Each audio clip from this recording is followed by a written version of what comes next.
இறையேசு கிறிஸ்துவில் பிரியமான மாதர்தே ஊடக இறை மக்களுக்கு அன்பின் வணக்கம். இன்று நம்முடைய தாயாம் திரு அவையானது திருவருகை காலத்தின் 2ஆம் வாரத்தை சிறப்பிக்க நம் ஒவ்வொருவரையும் தனிப்பட்ட முறையிலே பணிக்கின்றது. திருவருகை காலம் மன மாற்றத்தின் காலம். நம்முடைய மனத்தை மாற்றிக்கொண்டு இறைவனுடைய வருகை எண்ணி மகிழ்ந்து அவருடைய வருகைக்காக நம்மையே முழுவதுமாக தயாரித்து இறைவனை நம் இதய குடிலை பிறக்க வைப்பதற்காக 4 வாரமுமே ஒவ்வொரு தலைப்பிலும் நம்மை சிந்தித்து நம்முடைய மனத்தை மாற்றுவதற்காக திருஅவையானது நம்மை பணிக்கின்றது. முதல் வாரத்திலே எதிர்நோக்கு என்கின்ற அந்த மைய சிந்தனையிலே நாம் சிந்தித்தோம். நம்முடைய மனத்தை மாற்றிக்கொண்டோம் அப்படின்னு நினைக்கிற மாற்றணும்ல, மாற்றிருப்போம். 2ஆம் வாரத்திலே அமைதி என்கின்ற உயரிய பண்பை தன்னகத்தே நாம் கொண்டிருப்பதற்காக நம்மை திருஅவையானது பணிக்கின்றது. அமைதின்னா என்னங்க? ஒரு ஓரமா போய் உட்கார்ந்து எதையுமே பேசாம அப்படி அமைதியா உட்கார்ந்து இருக்கிறது அமைதியா?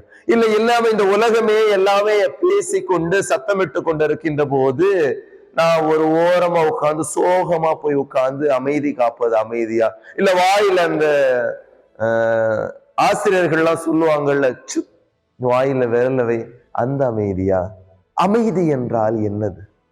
புத்தர் சொல்வார், அமைதி என்பது சலனமற்ற நிலை, மனமாற்றத்தின் உச்ச நிலை, மனிதத்தின் உச்ச நிலை.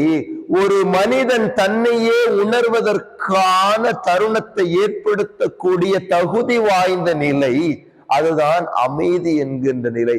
அமைதி மட்டும் ஒருத்தவங்களுக்கு வந்துச்சுன்னு வைங்களே, அவங்கதான் அவங்க வாழ்க்கையோட கதாநாயகன் கதாநாயகி.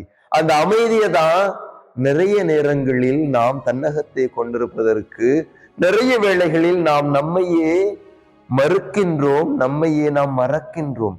அதன் வாயிலாக அமைதி நம்மிடையே தங்குவது கிடையாது. இன்று தாயாம் திருவையானது இந்த வாரம் முழுவதும், இந்த 2ஆம் வாரம் முழுவதும் அமைதி என்ற உயரிய பண்பை நம் இதய குடிலே அமர்த்துவதற்காக நம் ஒவ்வொருவரையும் பணிக்கின்றது. இன்னைக்கு நற்செய்தி வாசகத்தை நீங்க பாத்தீங்கன்னா அருமையான ஒரு வாசகம். ஆண்டவர் இயேசு கிறிஸ்து இந்த வரலாற்றில் பிறந்த மனிதர். ஆண்டவர் இயேசு கிறிஸ்து ஒன்னும் வரலாறுகளை கடந்த மனிதர்லாம் கிடையாது. வரலாற்றிலே மனிதராக பாவித்த மனிதராக பிறந்த மனிதர் என்பதற்கான அடையாளமாக இன்றைய நற்செய்தி வாசகத்திலே வரலாற்று மாந்தர்களை லூக்கா அழகாக பதியமிடுகின்றார். திபேரியஸ் சீசரை பதியமிடுகின்றார், போந்தி பிலாத்தை பதியமிடுகின்றார், ஹெரோட் ஆன்டிபஸை பதியமிடுகின்றார். இப்படியாக ஒவ்வொரு மனிதராக பிலிப்பை பதியமிடுகின்றார். இப்படியாக பதியமிட்டு கடைசியாக நம்முடைய இறைவாக்கினர்களுக்கெல்லாம் இறைவாக்கினரின் கடைசி இறைவாக்கினர் முழு வீச்சா தன்னுடைய இறைவாக்கை முழங்கிய ஒரு மனிதர். ஆண்டவர் இயேசு கிறிஸ்துவை பார்த்து, இவரை போல ஒரு மனிதர் இதுவரைக்கும் பிறந்ததும் இல்லை, இனிமேல் பிறக்க போவதும் இல்லை என்று ஒரு மனிதரை வியந்த மனிதர் இன்று நற்செய்தி வாசகத்தில் கொடுக்கப்பட்டிருக்கின்றார். யாருன்னு புரிஞ்சுக்கிட்டீங்களா? யோவான், திருமுழுக்கு யோவான். பட்டை தீட்டப்பட்ட கூரிய கத்தி, வரலாறுகளை முன்னும் பின்னுமாக பிணைக்கக்கூடிய ஒரு பிணைப்பு பாலம். அந்த மனிதனின் வாயிலிருந்து ஒரு வார்த்தை வருகின்றது, மனம் மாறுங்கள் என்கின்ற வார்த்தையை இந்த நற்செய்தி வாசகத்திலே லூக்கா அழகாக அவருடைய வாயிலிருந்து எடுத்து அழகாக இதிலே பதியமிட்டு வைத்திருக்கின்றார். அவர் சொல்லுவாரு, மனம் மாறி நற்செய்தியை நம்புங்கள்னு சொல்லுவாரு.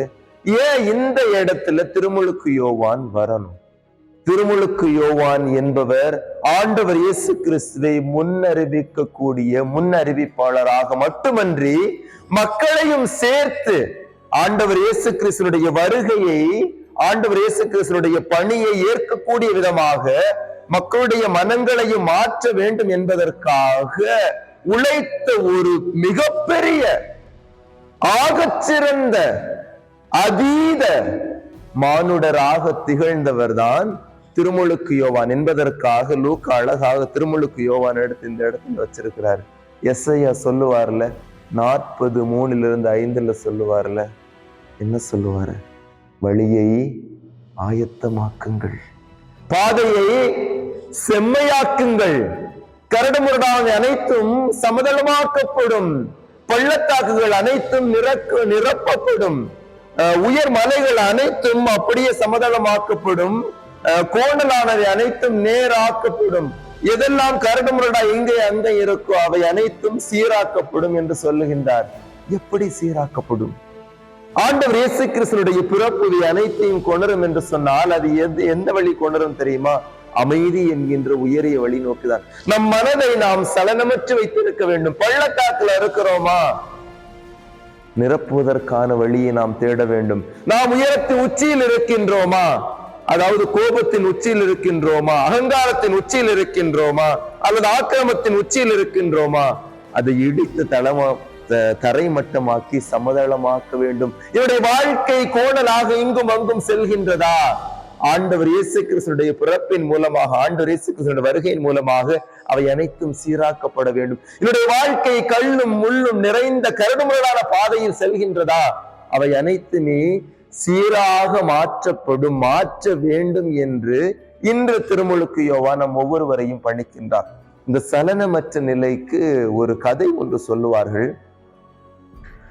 புத்தரை பார்ப்பதற்காக ஒரு மனிதர், அதாவது புத்தரை பத்தி தப்பா கேள்விப்பட்ட ஒரு மனிதர் புத்தரை தேடி போறார். எப்படியாச்சு இந்த புத்தரை ஒரு வழி பண்ணிடணும்னு சொல்லி புத்தரை தேடி போறாரு. அப்போ புத்தர் அமைதியாக தியானத்தில் வீற்றிருக்கின்றார். அவருடைய சீடர்கள் லிங்கம் அங்குமாக இருக்கின்றார்கள்.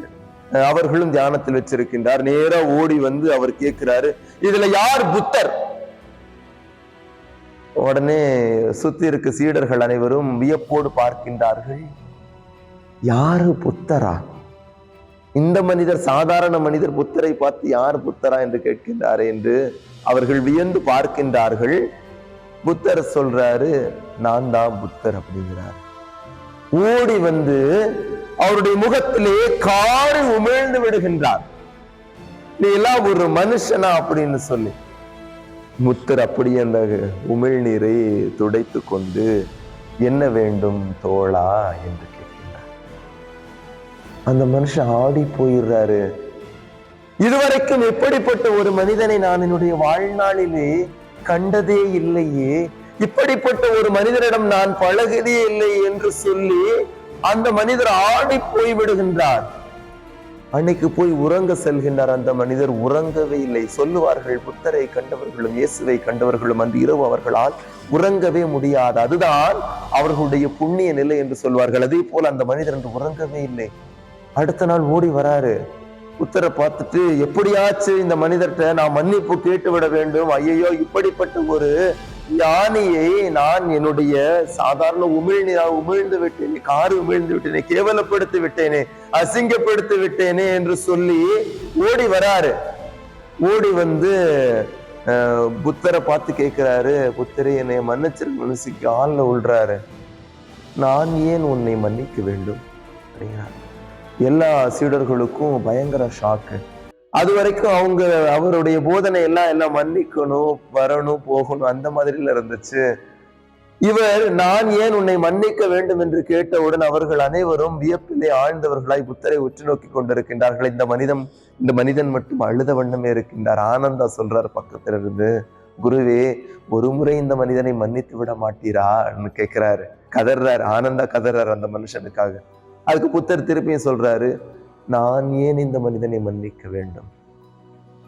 நேற்று வந்த இந்த மனிதர் வேறு, இன்று என் முன்னாடி இருக்கக்கூடிய இந்த மனிதர் வேறு. அப்படி என்று சொன்னால் அவர் வேறு, இவர் வேறு அல்லவா? மனம் மாறி இருக்கக்கூடிய இந்த மனிதரை நான் ஏன் மன்னிக்க வேண்டும் என்று சொல்கின்றார். இதுதான் சலனமற்ற நிலை. அந்த மனநிலைய பாத்தீங்களா? எதுவாகிலும் ஏற்றுக்கொள்ளக்கூடிய மனநிலை, எதுவாகிலும் தன்னகத்தை எடுத்துக்கொள்ளக்கூடிய மனநிலை, எல்லோரையும் அவர்களுடைய இதயத்தின் உள்ளூடார பரவி அவர்களுடைய இதயத்தை புரிந்து கொள்ளக்கூடிய மனநிலை இருக்குல்ல, இதுதான் சாந்த நிலை, இதுதான் அமைதி நிலை. இந்த நிலையை அடைய வேண்டும் என்று சொல்லி தாயாம் திருவையாறு என்று பணிக்கின்றது. இயேசு கிறிஸ்துவின் பிரியமானவர்களே, நாமும் அமைதி நிலையை பெறுவோம். ஆண்டவர் இயேசு கிறிஸ்துடைய அருளினால் அமைதி நிலையை பெறுவோம். கோணலான நம்முடைய இதயங்களை ஆண்டவர் இயேசு கிறிஸ்துடைய வருகையால் நேராக்குவோம். கரடுமுரடான நம்முடைய வாழ்க்கையை ஆண்டவர் இயேசு கிறிஸ்துவினுடைய வருகையால் சீர்படுத்துவோம். நாம் பள்ளத்தாக்கிலே வீழ்ந்து கிடக்கின்றோமா?